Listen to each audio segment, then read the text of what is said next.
میرا دل بدل دے، میرا دل بدل دے، میرا دل بدل دے، میرا دل بدل دے، میرا دل بدل دے۔ حضرات، آج کی اس مجلس میں ہمارا ارادہ ہے کہ ہم آپ لوگوں سے بھی اصلاح رسوم کے سلسلے میں تجاویز طلب کریں گے، اور یہاں سے ہماری برادری کے مختلف افراد اپنی اپنی تقاریر کے ذریعے شادی بیاہ کی رسوم کو سادہ بنانے کے سلسلے میں، آسان بنانے کے سلسلے میں اپنی تجاویز پیش کریں گے۔ وسیم احمد صاحب خضاب والے ہماری برادری کے ایک ایسے ہی فرد ہیں جو اسلامی تعلیمات کو عام کرنے کے لیے مختلف موقعوں پر وعظ فرماتے رہتے ہیں، نصیحت کرتے رہتے ہیں۔ میں وسیم احمد صاحب کو دعوت دے رہا ہوں کہ وہ تشریف لائیں اور اپنے کلمات سے نوازیں۔ جناب وسیم احمد صاحب خضاب والے۔ السلام علیکم ورحمۃ اللہ وبرکاتہ۔ الحمد للہ الذی نحمده ونستعینه ونستغفره ونؤمن به ونتوکل علیہ ونعوذ باللہ من شرور انفسنا ومن سیئات اعمالنا، من يهده اللہ فلا مضل له ومن يضلله فلا هادی له، واشهد ان لا الہ الا اللہ وحدہ لا شریک له، واشهد ان محمدا عبدہ ورسولہ۔ اما بعد، قال اللہ سبحانہ وتعالی فی القرآن الکریم، اعوذ باللہ العظیم وبوجہہ الکریم وسلطانہ القدیم من الشیطان الرجیم، من ہمزہ ونفخہ ونفثہ۔ یا ایہا الذین آمنوا ادخلوا فی السلم کافہ ولا تتبعوا خطوات الشیطان انہ لکم عدو مبین۔ اللہ سبحانہ وتعالیٰ کی حمد و ثنا اس کے نبی جناب محمد رسول اللہ صلی اللہ علیہ وسلم پر بے شمار درود و سلام کے بعد، ہمارا یہاں جمع ہونا کسی فرد برادری یا کسی ہمارے قرابت دار کی تذلیل یا اس کا دل دکھانا مقصود نہیں ہے، بلکہ یہ تذکیر کے لیے ہے۔ یہ اس لیے ہے تاکہ ہم یاد رکھیں، ہم بھول جاتے ہیں۔ ہمارا معاملہ یہ ہے کہ ہم دنیا کی زیب و زینت کے اندر، دنیا کی چمک دھمک کے اندر ہم حقیقتاً اپنی اصل اس کو بھول جاتے ہیں۔ یہ خیال نہیں کرتے کہ ہمارا کیا انجام ہونے والا ہے، ہم کہاں پہنچنے والے ہیں۔ ہمیں اللہ سبحانہ وتعالیٰ نے ایمان عطا کیا ہے، اسلام عطا کیا ہے، تو اسلام اور ایمان ایسا نہیں ہے کہ بس ایک آدمی مسجد میں گیا، نماز پڑھی مسجد کے اندر، وہ دیندار ہے، اب وہ مسجد سے جیسے ہی باہر نکلا، اوہ اب میں جو چاہے کروں، اب میں جو چاہے کر سکتا ہوں، اپنی زندگی گزارنے کے ہر معاملے میں آزاد ہوں، خصوصاً مال کے معاملے میں۔ مال جو اللہ سبحانہ وتعالیٰ نے عطا کیا ہے، اللہ کی ایک نعمت ہے، اس کے بارے میں کل قیامت والے دن سوال کیا جائے گا۔ ایسا نہیں ہے اس کے لیے آزاد کر دیا گیا ہے، تم جیسے چاہے کماؤ، جہاں چاہے اڑاؤ، کوئی پوچھنے والا نہیں، کوئی معلوم کرنے والا نہیں کہ تمہاری کوئی بس یہ ان ہی الا حیاتنا الدنیا نموت و نحیا، جیسے ان کا شہوہ تھا جو پچھلی قوم میں گزرے کہ یہ دنیا کی زندگی ہے، نموت و نحیا، یہیں پہ جینا یہیں پہ مرنا، بس کچھ نہیں ہے آخرت میں ہمارے لیے۔ نہیں، بلکہ اس مال کے لیے انما اموالکم و اولادکم فتنہ، تمہارے لیے اس مال کے اندر آزمائش رکھی گئی ہے۔ یہ اولاد اللہ کی نعمت ہے، یہ اس کے لیے آزمائش رکھی گئی ہے۔ یہ سمجھنا کہ دنیا مال اللہ نے عطا کیا ہے، آج یہی زبان پر ہے لوگوں کے کہ میاں جو پیسہ والا ہے، جو مال والا ہے، وہ تو خرچ کرے گا ہی، وہ تو اپنی شادیاں، اپنے بیاہ منگنیوں کے اندر اس طرح اتنا پیسہ خرچ کریں گے کہ اس کے اندر کئی شادیاں ہو جائیں۔ ارے لین دین کوئی نہیں، یہ تو اچھی چیز ہے، اس میں کیا حرج کیا ہے؟ جس کو اللہ نے دیا ہے وہ تو خرچ کرے گا ہی کرے گا، اس میں کسی کو کیا پرابلم کیا ہے کسی کو؟ قوم شعیب کے اندر جب قوم شعیب کو ان کے نبی نے سمجھایا تو ان کا بھی یہی قول تھا، او ان نفعل فی اموالنا ما نشاء، ہم اپنے مال کے اندر جو چاہیں کریں، کوئی ہمیں کچھ پوچھنے والا نہیں ہے، ہم جو چاہے کر سکتے ہیں۔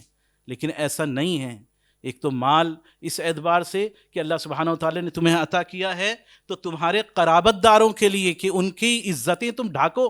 اللہ سبحانہ و تعالیٰ سورہ بنی اسرائیل میں 15ویں پارے میں فرما رہا ہے 3 رکوع میں وَآتِ ذَا الْقُرْبَى حَقَّهُ وَالْمِسْكِينَ وَابْنَ السَّبِيلِ. اور یہ مال جو ہے یہ تمہارے قرابت داروں کے لیے، تمہارے رشتہ داروں کے لیے ہے، ان کی عزتوں کو ڈھانکنے کے لیے ہے، ان کی ضرورتوں کو پورا کرنے کے لیے ہے. وابن السبیل، اور جو مسافر ہیں ان کے لیے اور مسکین کے لیے ہے. ولا تبذر تبذیرا، اس کو ضائع مت کرو، اس کو بے جا خرچ مت کرو. ان المبذرین کانوا اخوان الشیاطین، یقینی طور پر مال کو بے جا خرچ کرنے والے وہ شیطان کے بھائی ہیں. وَكَانَ الشَّيْطَانُ لِرَبِّهِ كَفُورًا، اور شیطان اپنے رب کا ناشکرا ہے، اپنے رب کا نافرمان ہے. کُلُوا وَاشْرَبُوا وَلَا تُسْرِفُوا، کھاؤ پیو اور بے جا خرچ مت کرو. إِنَّهُ لَا يُحِبُّ الْمُسْرِفِينَ، یقینی طور پر وہ اس طرح مال کو ضائع کرنے کو پسند نہیں کرتا.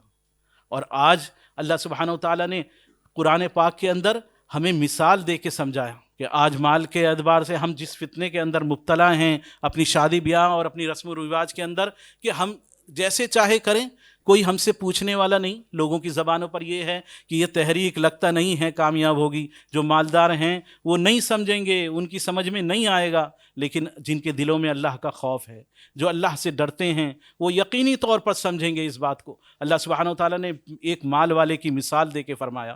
سورہ قصص کا 2 لاسٹ رکوع اللہ سبحانہ و تعالیٰ نے قارون کا ذکر کیا. ان قارون کان من قوم موسیٰ فبغى علیہم وآتیناہ من الکنوز ما ان مفاتحہ لتنوء بالعصبۃ اولي القوہ. موسیٰ کی قوم میں جو قارون تھا، اس کا معاملہ، اس کے مال کا معاملہ ایسا تھا کہ اس کے مال کی کنجیاں، مال تو الگ بات ہے کہ اس کو اٹھانے کے لیے نہیں، بلکہ ان مال کو جن لاکرز کے اندر رکھ رکھا تھا ان کی چابیوں کے گچھے اٹھانے کے لیے ایک 8-10 آدمیوں کی پوری جماعت چاہیے تھی، اور وہ بھی اس کو اٹھانے سے عاجز تھی، وہ بھی نہیں اٹھا پاتی تھی. تو اس کو یہی سمجھایا جاتا تھا کہ لا تفرح ان اللہ لا يحب الفرحین، اترا مت. اللہ سبحانہ و تعالیٰ کو اترانے والے پسند نہیں ہیں. یہ اللہ نے تجھے جو مال عطا کیا ہے اس پر اترا نہیں. یہ نہ سمجھ کہ میں 50 طرح کے کھانے اپنی شادیوں کے اندر پوری کی پوری دکان سمیٹ کے اپنی شادی میں لگا دوں، کئی طرح کے میٹھے، کئی طرح کے کباب. میں اچھا کام کر رہا ہوں، میں بہت خیر کا کام کر رہا ہوں. ایک تو اسراف جس کی ضرورت نہیں تھی، لیکن یہ اسراف سے آگے بڑھا ہوا ہے. اللہ سبحانہ و تعالیٰ نے اس کا خاکہ کھینچا ہے یہاں کہ لا تفرح ان اللہ لا يحب الفرحین وابتغ فیما آتاک اللہ الدار الآخرہ. جو تجھے مال عطا کیا ہے اس مال کو اپنی آخرت کے لیے جمع کر لے، کچھ آگے بھیج دے، کچھ اس کے لیے کچھ ایسا کر دے کہ وہ تیری آخرت میں کام آ جائے. وابتغ فیما آتاک اللہ الدار الآخرہ ولا تنس نصیبک من الدنیا. اور ایسا نہیں ہے کہ صرف آخرت کے لیے کرنا ہے، تو اپنی دنیا کی زندگی کی ضرورات بھی اس سے پوری کر. ولا اپنی دنیا کو مت بھول. ولا تنس نصیبک من الدنیا واحسن کما احسن اللہ الیک. اور تو لوگوں کے ساتھ احسان کر جیسے اللہ نے تیرے ساتھ احسان کیا ہے. وَأَحْسِن كَمَا أَحْسَنَ اللَّهُ إِلَيْكَ وَلَا تَبْغِ الْفَسَادَ فِي الْأَرْضِ. اور تو زمین پر فساد نہ پھیلا. إِنَّ اللَّهَ لَا يُحِبُّ الْمُفْسِدِينَ. اللہ سبحانہ و تعالیٰ فساد پھیلانے والے کو پسند نہیں کرتا. فساد وہ تو اپنا مال خرچ کر رہا ہے اپنی زیب و زینت میں، اپنی عزت کو بڑھانے کے لیے کہ پتہ چلے لوگوں کو کہ میاں ہم نے جو ہے اپنا دکھائیں ہم کہ اپنا شو آف ذرا کرنے کے لیے. وہ تو اپنا شو آف کر رہا ہے، اس کا معاملہ صرف اسی تک ہونا چاہیے نہیں، بلکہ اس سے کہا جا رہا ہے کہ تو فساد مت پھیلا. کیا فساد پھیلا رہا تھا وہ فساد یہ پھیلا رہا تھا کہ اس کے مال کی وجہ سے معاشرہ بگڑ رہا تھا، دو لوگوں کے اندر فساد پیدا ہو رہا تھا. جن کو دنیا کی چاہت تھی وہ کہہ رہے تھے یا لیت لنا مثل ما اوتی قارون، کاش ہمیں بھی اس قارون کی طرح مل جائے، ہم بھی اسی طرح خرچ کریں، اسی طرح اڑائیں. تو آج جو مالدار جن کو اللہ سبحانہ و تعالیٰ نے عطا کیا ہے وہ اپنی شادی میں خرچ کرتے ہیں، اور اس کے اندر ایسی شادی کرتے ہیں کہ لوگ دیکھیں. لیکن نتیجہ کیا ہوتا ہے؟ ہماری منگنیوں کے اندر ہم لوگوں کو بلاتے ہیں، لو میاں سامان دیکھ لو، آ کے سامان دیکھ لو. منگنی کا سامان جا رہا ہے، جہیز کا سامان جا رہا ہے، اس کا تماشا لگاتے ہیں اور یہ سمجھ رہے ہیں ہم بہت اچھا کام کر رہے ہیں، ہم بہت اچھا کام کر رہے ہیں. اللہ سبحانہ و تعالیٰ یہاں پر اس کو فساد کے طور پر ذکر کر رہا ہے. کیا فساد پھیلتا ہے؟ لوگ اس کو دیکھ کے کہتے ہیں ارے ہمارے پاس بھی ہو ہم بھی اسی طرح کریں گے. جس کے پاس ہے وہ تو کرتا ہے اس کی نقل کہ تم نے 50 کھانے کرے تھے ہم 70 کریں گے, ہم 60 کریں گے, ہم 80 کریں گے, اس سے زیادہ پورا بازار اکھاڑ کے پورا کا پورا اسے اپنی شادی میں تماشا بنا دیں گے اپنی شادی کو. اور دینے کے لیے سمدھیانوں میں بھیجنے کے لیے, ابھی شادی نہیں ہوئی ہے, سمدھیانوں میں بھیجنے کے لیے کیا کیا چیزیں کہ اس کے گھر کے تمہارے اس کے ابا کا, اس کے ماں کا, اس کی ساس کا, اس کی فلانے کا, اس کا فلانے کا, گھر کے کتے بلیوں تک کے لیے سامان جا رہا ہے. آج معاشرہ اس درجے گراوٹ پر پہنچ گیا ہے کہ گھر کے کتے بلیوں کے لیے سمدھیانے سامان بھیجا جا رہا ہے. تو یہ گراوٹ کی انتہا ہے. اور مسئلہ کیا ہوتا ہے؟ مسئلہ یہ یہاں کھڑا ہوتا ہے, فساد کی انتہا یہاں ہوتی ہے کہ ایک انسان کرتا ہے, دوسرا اس کی جو نقل کر سکتا ہے وہ کرتا ہے. اور کیونکہ برادری ہماری ساری کی ساری جڑی ہوئی ہے, کنیکٹڈ ہے, نل میں نل ملے ہوئے ہیں, یہی کہا جاتا ہے, تو ہر آدمی کو اپنی عزت بچانی ہے, ہر آدمی کو اپنے کرتے پر داغ نہیں لگنے دینا ہے.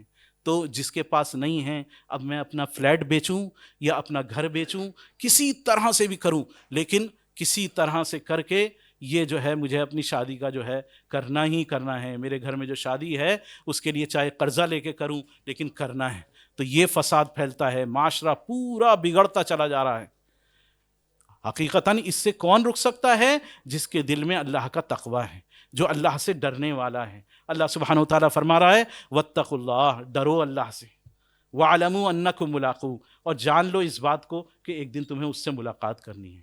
واتقوا اللہ, اللہ سے ڈرو, اس کا تقوی اختیار کرو. ان اللہ مع المتقین, کہ وہ ڈرنے والوں کے ساتھ ہے. واتقوا اللہ وَاعْلَمُوا أَنَّكُمْ إِلَيْهِ تُحْشَرُونَ, ڈرو اس سے کہ ایک دن اس سے ملاقات کرنی ہے تمہیں. واتقوا اللہ وَاعْلَمُوا أَنَّ اللَّهَ شَدِيدُ الْعِقَابِ, ڈرو اس سے اور اس بات کو جان لو کہ اللہ سبحانہ وتعالیٰ کا عذاب بڑا سخت ہے. اللہ سبحانہ وتعالیٰ نے اس قوم کو دھسا دیا زمین میں, اس قوم کو دھسا کے ختم کر دیا. تو مال کا بے جا صرف, اور پھر وہ اللہ کی نافرمانی میں, اس اعتبار سے کہ ہم سمجھ رہے ہیں ہم تو لوگوں کی ضیافت کر رہے ہیں, ہدیات کے نام پہ طرح طرح کے ہدیات ہم اپنے سمدھیانے بھیج رہے ہیں, یہ تو نیکی کا کام کر رہے ہیں. یہ وہ نیکی کا کام ہے جو فساد ہے حقیقتاً, کیونکہ پورا معاشرہ اس کے درد کو برداشت کر رہا ہے. لیکن بولے کون کہے, کون ذکر کرے؟ اللہ سبحانہ وتعالیٰ تو واضح کر رہا ہے کہ دیکھو خواہشات کی پیروی مت کرو. اللہ سبحانہ وتعالیٰ سورہ نساء کے اندر 5ویں پارے کے دوسرے رکوع کے اندر اللہ سبحانہ وتعالیٰ ارشاد فرما رہا ہے یرید اللہ لیبین لکم ویہدیکم سنن الذین من قبلکم. دیکھو اللہ سبحانہ وتعالیٰ یہ تمہارے سامنے کھول کے چیزوں کو بیان کر رہا ہے. یرید اللہ لکم ویہدیکم سنن الذین من قبلکم, کہ تم پچھلے لوگ جو خیر کے لوگ تھے, صحابہ اکرام, سلف صالحین, ان کے راستے کو اختیار کرو. یرید اللہ لیبین لکم ویہدیکم سنن الذین من قبلکم ویتوب علیکم, اور تم اللہ کی طرف پلٹ کر آ جاؤ. واللہ غفور الرحیم واللہ یرید ان یتوب علیکم, اللہ سبحانہ وتعالیٰ تو یہ چاہتا ہے کہ تم اس کی طرف پلٹ کر آ جاؤ. وَيُرِيدُ الَّذِينَ يَتَّبِعُونَ الشَّهَوَاتِ أَن تَمِيلُوا مَيْلًا عَظِيمًا, اور جن لوگ جو دنیا کی چاہتوں میں دنیا کے اندر غرق ہوئے ہیں, اسی کے اندر کھو گئے ہیں, ان کی چاہت یہ ہے کہ کسی طرح سے تم ان خواہشات کے اندر پڑ کے بھول جاؤ اپنی آخرت کو. وَيُرِيدُ الَّذِينَ يَتَّبِعُونَ الشَّهَوَاتِ أَن تَمِيلُوا مَيْلًا عَظِيمًا, تم بہت دور نکل جاؤ اللہ کی رحمت سے, اس کی نعمتوں سے بہت دور نکل جاؤ, اور نعمتوں کی ناشکری کرنی شروع کر دو.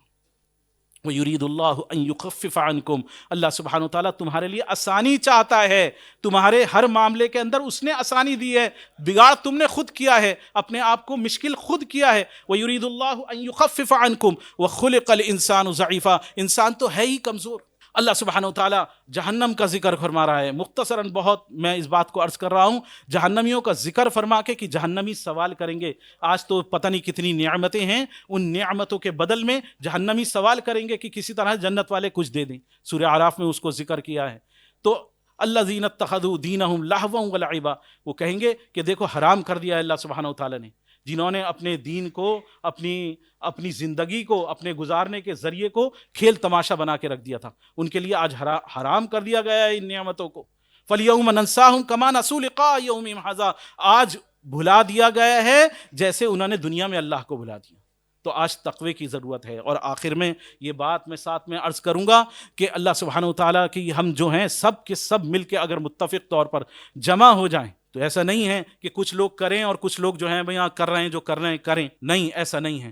اللہ سبحانہ وتعالیٰ نے مچھلی والے کے ذکر فرمایا وَإِذْ قَالَتْ أُمَّةٌ مِّنْهُمْ لِمَ تَعِظُونَ قَوْمًا، کہ انہوں نے کہا جو مچھلی کا ذکر فرمایا کہ یہ لوگ جو ہیں ان لوگوں کو سمجھانے کا کوئی فائدہ نہیں، اللہ مہلکہم او معذبہم عذابا شدیدا، اللہ سبحانہ تعالیٰ نے تو انہیں ہلاک و برباد کرنا ہی کرنا ہے، تم ان کے چکر میں کیوں پڑتے ہو، ان کو کیوں سمجھاتے ہو؟ تو انہوں نے یہی کہا کہ معذرتاً اب ہم اپنے معذرتاً الی ربکم، ہم یہ چاہتے ہیں کہ اللہ کے سامنے عذر پیش کر دیں کہ ہم نے تو بتا دیا تھا لیکن انہوں نے نہیں مانا، اور یا پھر یہ سدھر جائیں، اور وہ نہیں سدھرے تو اللہ سبحانہ وتعالیٰ نے جو خاموش بیٹھنے والے تھے، جو ان کے اندر شامل نہیں ہونے والے تھے، ان کو بھی ہلاک کیا، اور جو کرنے والے تھے ان کو بھی ہلاک کیا، صرف وہی بچے جو بچانے والے تھے۔ تو اس لیے ضرورت ہے ساری قوم ایک جگہ ملت سب جمع ہو کے اور ایک ساتھ کھڑی ہو جائے۔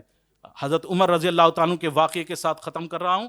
حضرت عمر فاروق رضی اللہ تعالیٰ عنہ کے دور خلافت میں یہ واقعہ پیش آیا کہ ان کے سامنے کسی کا وضو ٹوٹ گیا، ریا خارج ہو گئی، ریا خارج ہو گئی، تو غصہ ہو گئے، کہنے لگے چلو جاؤ وضو کر کے آؤ جس کی ریا خارج ہوئی ہے۔